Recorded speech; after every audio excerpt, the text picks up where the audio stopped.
मैं जो आज बताने जा रहा हूं ये कोई सुनी सुनाई बात नहीं है। ये मेरी अपनी कहानी है। एक ऐसा तजुर्बा जिसने मुझे अंदर तक हिलाकर रख दिया और मेरी दुनिया को हमेशा हमेशा के लिए बदल दिया। तो मैं पहले ही ये साफ कर दूं, ये कोई कहानी नहीं है। ये मेरे जिंदगी के उन 4 घंटों का कच्चा चिट्ठा है जो आज इतने सालों बाद भी एक याद से ज्यादा एक गहरे जख्म की तरह महसूस होता है। मैं और मेरा दोस्त विक्रम, हम दोनों पक्के वाले नास्तिक थे। तो हमने मेहंदीपुर बालाजी मंदिर जाने का फैसला किया, जो भूत प्रेत निकालने और झाड़ फूक के लिए यूं कहें कि बदनाम है। हमारे लिए तो ये बस एक चैलेंज था, एक मजाक, या शायद हमें ऐसा ही लगा था। जयपुर से निकलते ही जैसे ही हम उस जिले की सीमा में दाखिल हुए ना, सब कुछ बदल गया। और यह सिर्फ गर्मी नहीं थी, हवा में एक अजीब सा भारीपन था। ऐसा लग रहा था जैसे सांस लेना भी एक मेहनत का काम हो। जैसे ही हम मंदिर पहुंचे, हमें एहसास हो गया कि यहाँ कुछ बहुत बहुत अलग है। पहली चेतावनी कोई एहसास नहीं थी, बल्कि वो हमारी इंद्रियों पर एक सीधा हमला था। वहाँ की गंध, वो आज भी मेरी यादों में ताज़ा है। जली हुई चीनी, कपूर और एक बहुत ही तीखी मेटल जैसी महक, जैसे पुराना सूख चुका खून। यही वो पहली चीज़ थी जिसने हमें अंदर से बेचैन कर दिया। वहां पहुंचते ही हमें पहला नियम पता चला। प्रसाद, जिसे वहां चढ़ावा कहते हैं, उसे एक खास जगह पर फेंकना था, और सबसे जरूरी बात, फेंकने के बाद पीछे मुड़कर बिल्कुल नहीं देखना था। जैसे ही मैंने अपना चढ़ावा फेंका, मेरे पास से एक औरत गुजरी। उसकी आंखें पूरी तरह से पीछे की ओर चढ़ी हुई थी, सिर्फ सफेदी दिख रही थी। वो चल नहीं रही थी, बल्कि घिसट रही थी, और उसके हाथ अजीब तरह से ऐंठ रहे थे। विक्रम ने घबराकर हंसते हुए कहा, क्या जबरदस्त एक्टिंग है।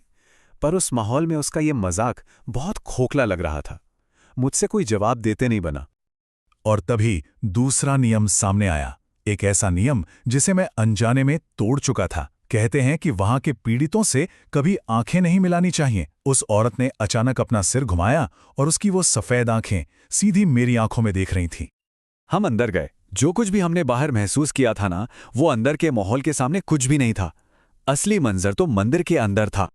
वहां का माहौल, उसे शब्दों में बताना बहुत मुश्किल है। एक तरफ जय बालाजी के जोरदार नारे गूंज रहे थे, और उन्हीं नारों के बीच से इंसानों की दर्द भरी चीखें सुनाई दे रही थीं। वो भक्ति और पीड़ा का एक बहुत ही भयानक संगम था। मैंने एक जवान लड़के को देखा, एक खंबे से जंजीरों से बंधा हुआ। वो एक तड़पती हुई मछली की तरह छटपटा रहा था। लेकिन उससे भी ज्यादा डरावनी बात यह थी कि एक सेवक उस पर गंगाजल छिड़क रहा था, और उसके चेहरे पर पूरी तरह से बोरियत के भाव थे, जैसे ये उसके लिए कोई रोज का काम हो। और फिर वो हुआ जिसने हमारी नास्तिकता के दम को हमेशा के लिए तोड़कर रख दिया। एक औरत, जिस पर किसी आत्मा का साया बताया जा रहा था, उसने विक्रम को देखा, और कहानी का सबसे भयानक हिस्सा शुरू हुआ। पहले तो वो एक अजीब चिड़िया जैसी क्लिक क्लिक की आवाज में बोल रही थी। फिर अचानक वो चुप हो गई, और जब उसने दोबारा मुंह खोला तो उसकी आवाज पूरी तरह से बदल चुकी थी। एक गहरी गूंजती हुई मर्दानी आवाज में वो बोली, विक्रम, तुम्हारी मां का लॉकेट वो मेरा था। ये शब्द किसी बम की तरह फटे। विक्रम का चेहरा सफेद पड़ गया था। और ये सिर्फ लॉकेट का जिक्र नहीं था। उस औरत ने, या उसके अंदर जो भी था, लॉकेट के बारे में ऐसी बातें बताईं जो कोई भी नहीं जान सकता था। उसकी खास नक्काशी, उसे बंद करने का तरीका, और यहां तक कि एक छोटा सा निशान जिसे खुद विक्रम ने भी कभी गौर से नहीं देखा था। ये नामुमकिन था। बस वो हमारे लिए आखिरी हद थी। हमने एक दूसरे से एक शब्द नहीं कहा। हम बस मुड़े और भीड़ को चीरते हुए बाहर की तरफ भागे। हमारे अंदर एक खामोश, चीखता हुआ आतंक था। मंदिर का आखिरी और सबसे भयानक नियम अब हमारे दिमाग में गूंज रहा था। शहर से बाहर निकलने तक किसी भी हालत में पीछे मुड़कर नहीं देखना था। जैसे ही हम मुख्य गेट से बाहर निकलने वाले थे, मैंने अपने कान के ठीक पीछे एक बहुत ही साफ आवाज सुनी, अजय, तुम अपनी चाबियां भूल गए। ये आवाज हूबहू विक्रम की थी। मेरी पहली प्रतिक्रिया थी कि मैं मुड़कर देखूं।